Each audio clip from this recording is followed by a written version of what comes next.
friend.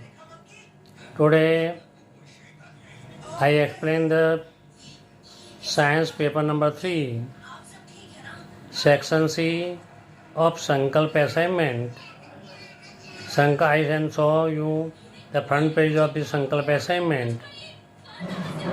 Maths and science papers question paper set with solution, case publication, Sankalp assignment. This is the front page. Now we start Sankalp assignment paper number 3 section number C. अब मैं आप सबको बोलता हूँ कि आप question paper number 3 section C मैं question बोलता जाता हूँ, आप लिखते रहना। Answer the following question, each of the carry 3 marks. Question number 27, describe electrolytic method for the refining of copper metal. Describe the electrolytic method for the refining of the copper metal. एक question 3 marks में भी आ सकता है और 4 marks में भी आ सकता है। Question number 28, why are the decomposition reaction called the opposite of the combination reaction? Decomposition reaction combination का ऑपोजिट क्यों कहा जाता है? Right equation of this reaction. Number 28 option वाला है, write the general property of ionic compound. This is most important question, 99.9% ये board के exam में आने वाला ही है। तो right general property for the ionic compound. Question number 29, how are involuntary action and reflex action different from each other? Involuntary action and reflex action एक दूसरे से डिफरेंस कैसे है? Question number 30, right short note about the vegetative propagation. ये भी most important हैं, board के अंदर आने का चांसेस है। Question number 31, what is the speciation, explain. ये भी आने का चांसेस ज़्यादा है। Describe the sign convention of reflection by the spherical mirror. Describe the sign convention for the reflection by spherical mirrors. Question number 33, derive the formula for parallel connection of resistor. Means 1/RP equal to 1/R1 plus 1/R2 plus 1/R3। Parallel इसलिए हम P भी लिख सकते हैं। Question number 34, what are the limitation of extracting the energy from. Number A wind energy, number B waves energy, number C tidal energy. तो मैं मानता हूँ आप लोगों ने क्वेश्चन सी के क्वेश्चन लिख दिए होंगे।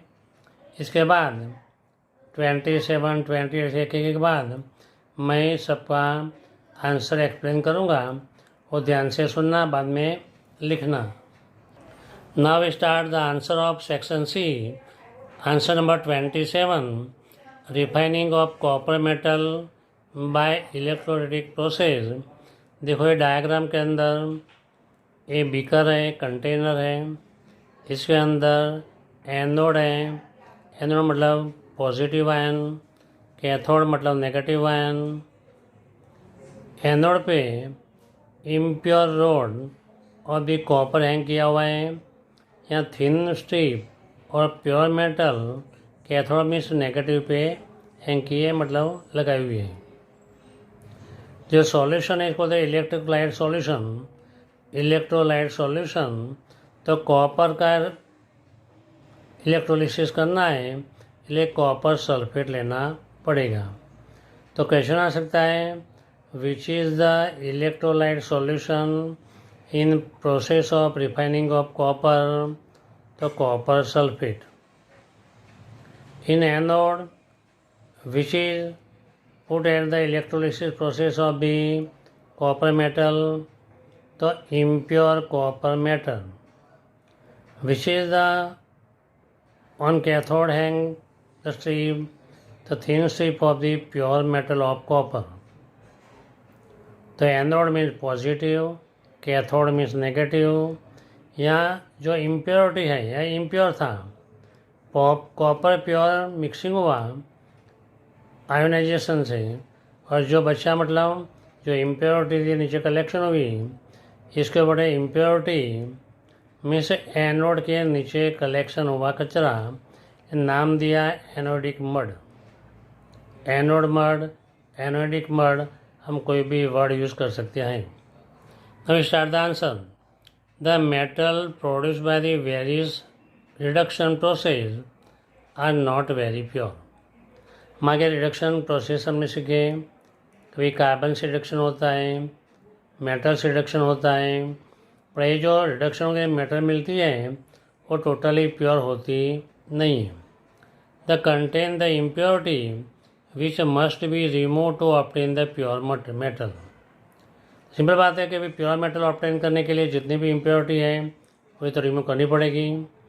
Electrolytes refining method is widely use for the many metal such as copper, zinc, tin, nickel, silver and gold. तो ये भी क्वेश्चन आता है, give the 2 or 3 names of the metal which is refining by the electrolytic process. तो copper, zinc, tin, nickel, silver, gold etc. In this process, the impure metal is made at the anode and thin strip of the pure metal made on the cathode. A solution of metal salt CaSO4 is used as the electrolyte solution.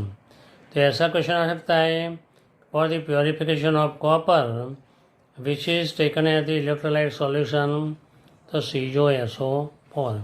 तो zinc के लिए zinc sulphate, तो ZnSO4। On passing the current through the electrolyte, the pure metal from anode dissolve into the electrolyte solution CuSO4। हम जैसे current start करेंगे तो जो impure metal है इसमें से प्योर मेटल ये सॉल्यूशन में जाएगा, जो इम्प्योरिटी है नीचे कलेक्ट होती जाएगी।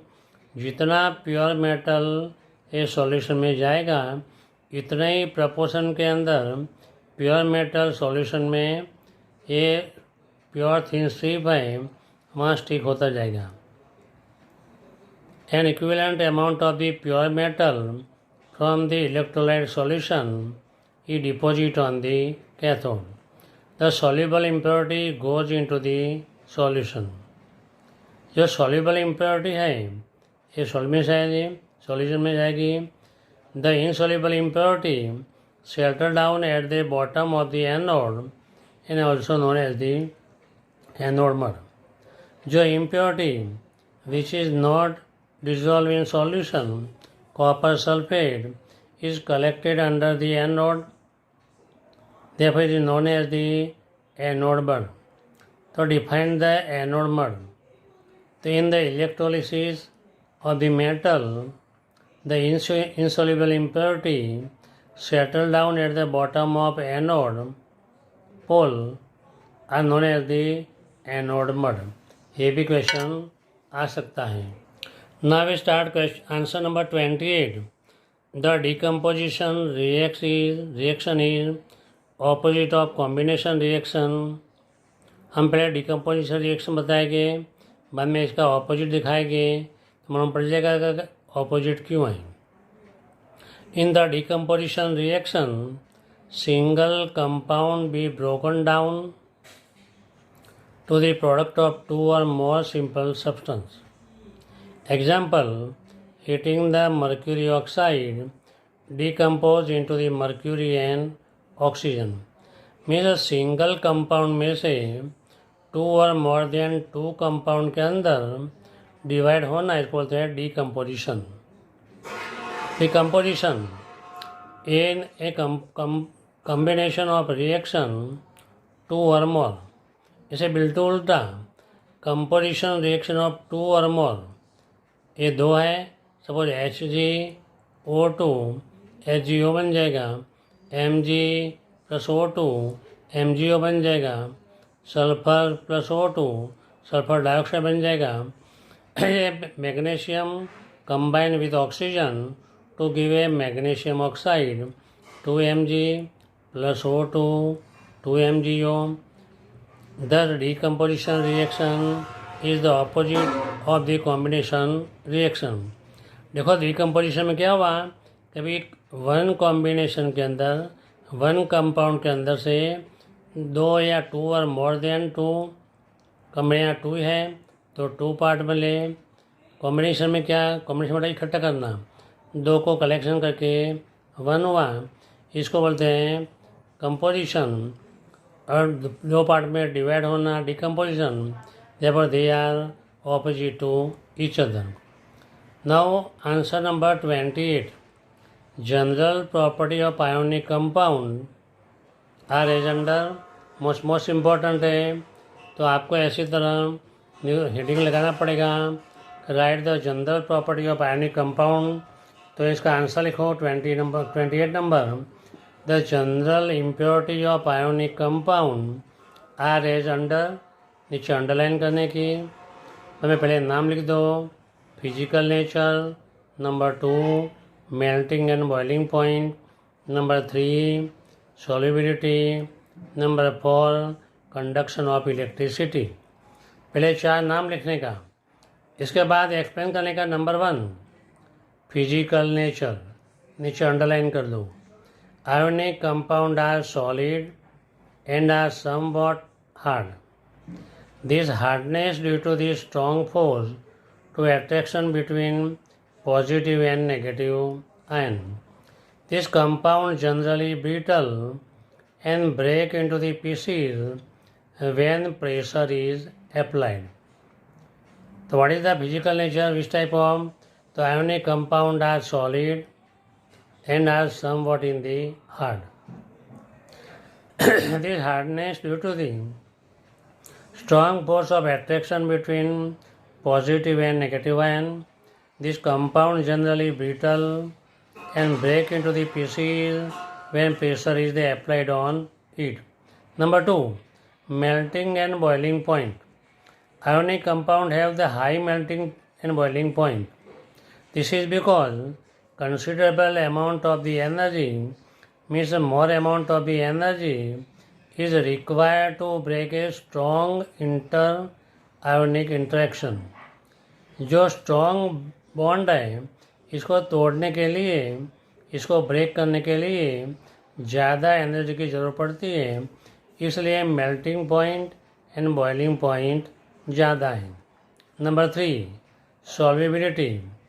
The electrovalent compound are generally soluble in water and insoluble in such as kerosene and petrol. Electrovalent compounds are generally soluble in water and insoluble in solvent as a kerosene, petrol। ऐसी blank आ सकती है कि dash compound are generally soluble in water and insoluble in solvents such as kerosene and petrol, the covalent compound। Number 4 conduction of electricity। The conduction of electricity through the solution involve the movement of the charged particle। conduction of electricity मतलब electron का movement करना, तो movement of the charge particle कौन सा है, तो electron. A solution of an ionic compound in water contain ion which move the opposite electron when electric is passed through the solution। Ionic compound in the solid state do not conduct the electricity। अगर solid state के अंदर है तो conduction नहीं होगा। आगे की reason आ गया, तो solid state of the HCl is not conducted the electricity but liquid state passing the electricity। This is because of movement of the particle in solid is not possible due to the residue structure। Ionic compound conduct the electricity into the molten state। The molten state, since the electrostatic force of attraction between oppositely charged ions are overcome due to the heat. Thus the ion move freely and conduct electricity. तरकीब reason आ सकता है कि why should the solid state of the ionic compound does not conduct the electricity? Because the movement of the particle in the solid is not possible due to the rigid structure. Due to the rigid structure, here strong bond between ionic compound. In ionic compound, conduct electricity in the molten state. In molten state, since the electric forces of attraction between oppositely charged ions are overcome due to the heat, thus the ion move freely and conduct the electricity. When it is molten state, the electrostatic force है ये लो हो जाएगा, opposite हो जाएगा, तो charging हो जाएगा, मन में इलेक्ट्रॉन मोशन में आएंगे, इसलिए हीट के हिसाब से ये कंडक्टिविटी चालू होगी. Now we start the question number 29. Difference between involuntary action and reflex action. Write the difference between involuntary action and the reflex action. ये भी आ सकता है write the short note on the involuntary action, write the short note on reflex action. Write the short note on reflex action तो most important है. ये difference between है the involuntary action, the action which are not control. If you want to do this action is known as the involuntary function. अपने control के अंदर नहीं है. Suppose heart beat है, हम बोले हार्ट बंद हो जाए तो बंद होता नहीं है. हम बोले डाइजेशन बंद हो जाए तो डाइजेशन बंद होता नहीं है. तो जो अपने कंट्रोल में है इसको बोलते हैं वॉलंटरी फंक्शन बोलते हैं, और जो अपने कंट्रोल में नहीं है इसको बोलते हैं involuntary action. The action which can not control if you want to do this action is known as the involuntary action. An action responsible which is immediate and which does not need processing by the brain is called the reflex action. Reflex action है तो immediate action by the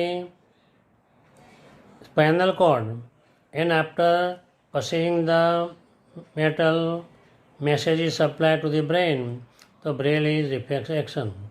Involuntary action are controlled by most of the midbrain and hindbrain. Reflex action is controlled by the spinal cord and then after the brain. This action is continuous all the time. This action is not continuous but particular action. Heartbeat, blood pressure, digestion ये सब involuntary action है. अगर body part touch hot plate तो दी cold object, तो suddenly क्या होता है, कभी किसी ने अपने को पिन लगाया तो भी अपना हाथ ऊंचा ले लेते हैं. कहीं हॉट चीज़ पे हाथ गिर गया, हाथ या पैर गिर गया, ऊँचे लेते हैं. तो अपने body part touch the hot plate to the cold object it we can immediately we take out. हम गर्म चाय पिए तो सडनली हम रोक लेंगे. ऐसी तरह मतलब कभी जो सडनली होती है और रिफ्लेक्स एक्शन कहा जाता है, it is control by the spinal cord and after this message send to the brain. Now answer number 30, vegetative propagation.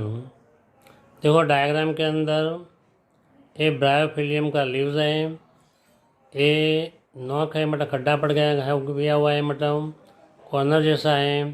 तो वहाँ से स्विचेबल कंडीशन मिल जाए, मॉइस्चर मिल जाए, तो यहाँ से एक ब्रांच के फॉर्म में डेवलपिंग होता है. इनिशियली बड़ होता है, बाद में डेवलपिंग होता है और इंडिविजुअल प्लांट तैयार होता है. तो vegetative propagation is an asexual method of the reproduction which occur only in the plant. A vegetative propagation only plant के अंदर होती है, ये एसेक्सुअल है। और मेल और फीमेल की रिक्वायरमेंट होती नहीं है, मीन्स मेल प्लांट और फीमेल प्लांट की रिक्वायरमेंट जो होती नहीं है। In vegetative propagation new plant are develop from the plant part like the root, stem and leaves of the plant without using the reproductive organ. तो reproductive organ के use करे बिना, किसी का रूट है ज़मीन के अंदर टिकी करके लगा दो तो एक नया प्लांट तैयार हो जाएगा। स्टीम में लगा दो, नया प्लांट तैयार हो जाएगा। लीव्स को थोड़ा मॉइस्चर में थोड़ा मिट्टी के अंदर लगा दो, नया प्लांट हो जाएगा तैयार। Reproductive organ vegetative propagation involve the development and growth of the dominant state of the bird present in the part of the plant when the suitable moisture and temperature are provided to dominant state, the bird or bird grow from the new plant. Birds are found in the leaves of the bryophyllum. तो vegetative propagation के लिए potato है, बायोफिलियम में ये best example है। Be answer number 31. Speciation, the process of evolution of new species that occur when members of the similar population pre-exist in one. The process of evolution, new species, नई जाति का निर्माण होना, नई जाति का बनना, एग्जिस्ट होना, तो प्री एग्जिस्टेंस के अंदर से होता है। The process of evolution of new species that occur when members of the similar population pre-exist in one. The role of genetic drift in natural selection. The genetic drift is flow of the jump from one population to the another by the change factor of the randomly. Over generation, it will be accumulated different change in the different population. The natural selection operates differently in different populations, selecting the favorable feature in the both population. Factor responsible for the speciation. तो कौन से factor speciation के अंदर responsible है? Most important question.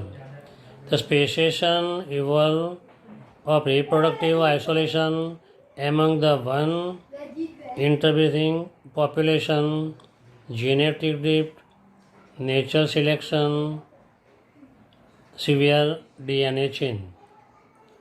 तो genetic drift कोई isolation के साथ दो ग्रुप का आइसोलेशन होना, इनमें कोई बड़ा हिल आना, रिवर सी दो पार्ट में डिवाइड हो जाना, इसलिए क्या होता है कि जेनेटिकली कॉन्टैक्ट नहीं होता है तो नए टाइप का प्रॉब्लम का प्रोड्यूस होते हैं। तो genetic drift, naturally isolation, natural selection, severe DNA change, suddenly DNA का चेंज होना। ये most important question 32. Describe the sign convention for the reflection by the spherical mirror. Spherical mirror के अंदर जो न्यूमेरिकल एग्जाम्पल के अंदर जो हम यूटिलाइज करते हैं, कभी object distance is always negative, image distance किस टाइप का होता है, बिहाइंड द मिरर किस टाइप का होता है, ये सब इसके अंदर एक्सप्लेन किया होता है। तो इसका यूज़ करके न्यूमेरिकल के लिए only for numerical we can utilize this sign. देखो MM- मिरर है, प्रिंसिपल एक्सिस है, passing to the pole, focus and centre of curvature, object AB above the principal axis, image CD below the principal axis. Now can I explain question number 13. Vegetative propagation मैंने पहले समझाया, कभी bryophyllum का leaves हैं जो ये खड्डे हैं, मतलब वहाँ से बर्ड डेवलपिंग होते हैं और न्यू इंडिविजुअल प्लांट होता है। ये पोटैटो के अंदर पोटैटो टबर होते हैं, इसके अंदर भी ऐसा है, वेजिटेटिव प्रोपगेशन बोलते हैं। तो vegetative propagation is an asexual method of the reproduction which occur only in plant. In the vegetative propagation, new plants are developed from the plant part to the like the root, stem, leaf of the plant without using the reproductive organ. तो vegetative propagation में क्या होता है, कभी ये asexual है तो ये रूट है, इसको ज़मीन के अंदर बड़ी कर दो तो डेवलप हो सकता है। स्टीम है, थोड़ा पार्ट काट के मतलब कर दो, लीव्स को रखो तो पर्टिकुलर मॉइस्चर और एटमॉस्फेयर मिल जाएगा तो ये डेवलपिंग होता है। Vegetative propagation involve in the development and growth of the dominant state of the bird present in the part of the plant. When the suitable moisture and temperature are provided to dominant state, the bird grow from the new plant. तो bird grow होता है and to form a new plant. Birds are the found in leaves of the bryophyllum. Generally bryophyllum के अंदर हम एकदम correctly देख सकते हैं, हमें एक्सपेरिमेंट नॉर्मल भी हम कर सकते हैं। Speciation, the process of evolve the new species that occur when member of the similar population pre existing one. The process of evolution, evolution मतलब उत्क्रांति होना, नई स्पीसीज प्रोड्यूस होना, occur when the member of the similar population are pre exist होते हैं तो ही possible है, बाकी यही पॉसिबल होता नहीं है। Role of the genetic drift in the natural selection, genetic drift is flow of the jump from one population to the another population by change the factor of the randomly over generation. It will accumulate the different change of different population. Natural selection operate differently in the different population, selecting the favorable future in the both population. एक होता है natural selection पे depend होता है, atmosphere पे depend होता है, किस टाइप का क्लाइमेटिक मिलता है इस पर डिपेंड होता है, किसका जियोग्राफिकल कंडीशन इस पर डिपेंड होता है। दूसरा है responsible for the speciation. The speciation evolution of reproductive isolation among the ones interbreeding population, the genetic drift, natural selection, severe DNA change. A genetic drift nature selection के हिसाब से severe DNA change होता है, तभी ये speciation possible होता है। Now we start the question number 32। This is the most important question. Sign convention for the reflection by the spherical mirror. Spherical mirror के अंदर ये डायग्राम है, एम डैश मिरर है, ये पीछे वाली रफ साइड है, अंदर वाली शाइनिंग साइड है या पॉलिशिंग साइड है। ये नाम दिया कॉनकेव मिरर या कॉनकेव मिरर के बारे में हम बात करते हैं, तो जनरली मिरर के लिए दोनों सेम होता है। In this conventional pole P of mirror as taken as the origin.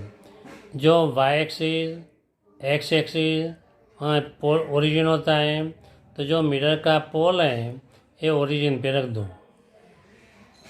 The principal axis of mirror is taken as X axis. जो प्रिंसिपल एक्सिस है, जो इमेजनरी एक्सिस है, इसको हम एक्स एक्सिस सपोज करेंगे। The convention of the are the follow.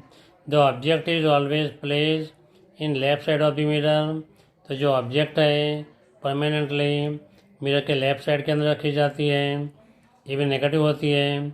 The left side from the object fall on the mirror from the right hand side. The light formed from the left side to right side on the mirror. में से object left side है, इसलिए left object में से निकलते रहे left की से राइट तरफ जाते हैं, तब फॉल मिरर पे होते हैं। All the distance parallel to principal axis are measure from the pole of the mirror. जितने भी डिस्टेंस है ये मिरर के पोल से ही हम फाइंड करेंगे। पोल से जो डिस्टेंस है ये डिस्टेंस के हिसाब से हम फाइंड करेंगे। All the distance is measured to right of the origin along with x-axis taken as positive, while the measure in left side of the origin is negative. ये प्लस साइड है, 0 के बाद 1 2 3 4 -1 -2 -3 -4, y axis upside 1 2 3 4, नीचे के side -1 -2 नीचे के side होता है। मीन्स यहाँ से मतलब राइट साइड जाओ तो पॉजिटिव और लेफ्ट साइड जाओ तो negative. Distance measure perpendicular to upward और प्रिंसिपल एक्सिस इज पॉजिटिव। ये प्रिंसिपल एक्सिस है, upward positive. The distance measure the downward और principal axis taken as the negative. नीचे की तरफ नेगेटिव होता है, ऊपर की साइड पॉजिटिव होता है। This Cartesian convention is used for the numerical and they obtain the formula. A mirror formula, lens formula, mirror के न्यूमेरिकल, ऑब्जेक्ट डिस्टेंस फाइंड करना हो, इमेज डिस्टेंस फाइंड करना हो, हाइट ऑफ इमेज फाइंड करना हो, इसके लिए मतलब ये जो साइन है इसका यूज़ हम करेंगे। Now we explain the answer number 30। Derive the parallel connection formula. तो फर्स्ट ऑफ ऑल डायग्राम देखेंगे। यहाँ X and Y fix point है। यहाँ से वन रेजिस्टेंस वाली लाइन R1 ऊपर है, सेकंड R2 वाली सेकंड है, third means R1 R2 R3 resistance arrange in the parallel path. When more than one resistance connected across the two point, more than one resistance कितने हैं 1 2 3 connected across the two point, which two point X and Y के बीच में more than one means 1 2 3 resistance ऐसे arrange किया है in circuit such that more than one path are available to flow the current. ये current है, current flow के लिए एक पाथ मिल सकता है, दूसरा भी पाथ हो सकता है, तीसरा भी पाथ है। तो जितने भी पैरेलल है मतलब कनेक्शन, इतने पाथ इसको मिलेंगे। Means more than one path is allow in this resistance, voltage are same but current will be divide. तो सबको वोल्टेज इक्वल मिलेंगे बट जो करंट है एक करंट सब में डिवाइड होगा। हम कितना करंट अप्लाई करते हैं तो आई करंट, तो पहले में R1 पे I1 होगा, R2 पे I3 होगा, R3 पे I3 होगा। यहाँ रेजिस्टर मतलब 10 बल्ब लगे, 20 वाला बल्ब लगे, 30 वाला बल्ब लगे, 10 वाला बल्ब को भी इक्वल मिलेगा, 20 वाला बल्ब को भी इक्वल मिलेगा, 30 वाला बल्बों का या 50 वाला बल्ब 60 वाला बल्बों को इक्वल मिलेगा। मीन्स करंट सबको इक्वल होता है, करंट डिवाइड होता है, अपने मिलता कितना है इक्वल। तो करंट आई है तो I1 I2 I3 तीन को इक्वल मिला, तीन का एडिशन कर दो, इसके बराबर I होता है। As per figure current I divide the I1 I2 and I3, therefore I equal to I1 plus I2 plus I3। यह करंट I है, यहाँ I1 जितना हुआ, I2 जितना गया, I3 गया, वापस I में कॉम्बिनेशन हो गया। According to the Ohm's law, Ohm's law कौन सा है, V equal to IR, therefore I equal to V upon R, Ohm's law है। तो I equal to V upon R, तो पहला इसलिए P यूज़ किया। I1 के लिए V अपॉन R1, I2 के लिए V अपॉन R2, I3 के लिए V अपॉन R3। तो IP equal to V upon R, I1 के लिए V अपॉन R1, 2 के लिए V अपॉन R2, 3 के लिए V अपॉन R3। तो I equal to I1 plus I2 plus I3, ये सब की वैल्यू पुट करें तो I equal to V upon RP equal to V upon R1 plus V upon R2 plus V upon R3, taking V common, V upon RP equal to V in bracket 1 upon R1 plus 1 upon R2 plus 1 upon R3, V cancel हो गया। तो 1 upon RP equal to 1 upon R1 plus 1 upon R2 plus 1 upon R3 is known as the parallel connection formula. तो write the parallel connection formula तो 1/RP equal to 1/R1 plus 1/R2 plus 1/R3. This is known as the parallel connection formula. Now we start the question number 34. Limitation of the extracting the energy from the various source of as the follow. तो wind energy की limitation क्या है? तो wind energy is harnessed by the wind mill. Windmill requires the wind speed more than 15 km/h to generate the electricity from the wind energy. ये question board के अंदर पूछा हुआ क्वेश्चन है. तो what is the speed is required for the windmill to produce the wind energy? तो 15 more than 15 km/h. 15 km/h.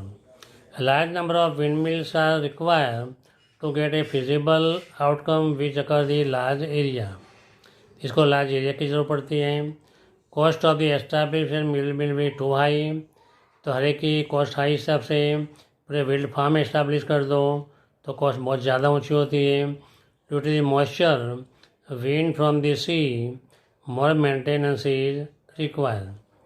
Number 2, waves energy.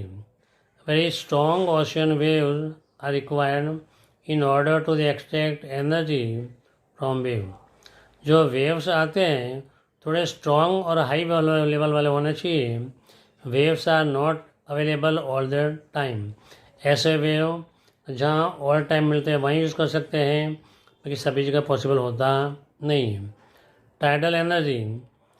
The very high tides are required in order to extract the energy from the tide. The tidal energy is harnessed by the constructing the dam across the narrow opening of the sea. sea के नज़दीक कोई narrow opening हो, ऐसा कोई hilly area हो या कोई height वाला एरिया हो जहाँ टाइड पहुँचे, वाटर का कलेक्शन हो जाए, डैम जैसा कंस्ट्रक्शन हो जाए, बाद में इसके बाद डैम में से वाटर गिरा हो, तब ये पॉसिबल होता है. तो tide depend on the relative position of the sun, moon and earth. तो टाइड्स किस पे डिपेंड है? तो position of the sun, position of the moon and position of the earth. तो मेन 3 एनर्जी सोर्सेज बताए हमने. Wind energy, waves energy, tidal energy. सबकी limitation है. तो विंड एनर्जी के अंदर मिनिमम 15 km/h की स्पीड वाला पवन चाहिए. वेव्स एनर्जी वहाँ स्ट्रॉन्ग वेव्स वाली चाहिए. टाइडल एनर्जी हाई टाइड्स वाले चाहिए. दूसरा नैरो ओपनिंग वाले जहाँ डैम बना सके ऐसा होना चाहिए, तभी ये पॉसिबल है. इसका मीनिंग ये हुआ कि सभी जगह तीनों दिन पॉसिबल होता नहीं है. तो यह सेक्शन C कंप्लीट हुआ. वीडियो अच्छा लगा हो तो लाइक एंड सब्सक्राइब करना. Thank you very much.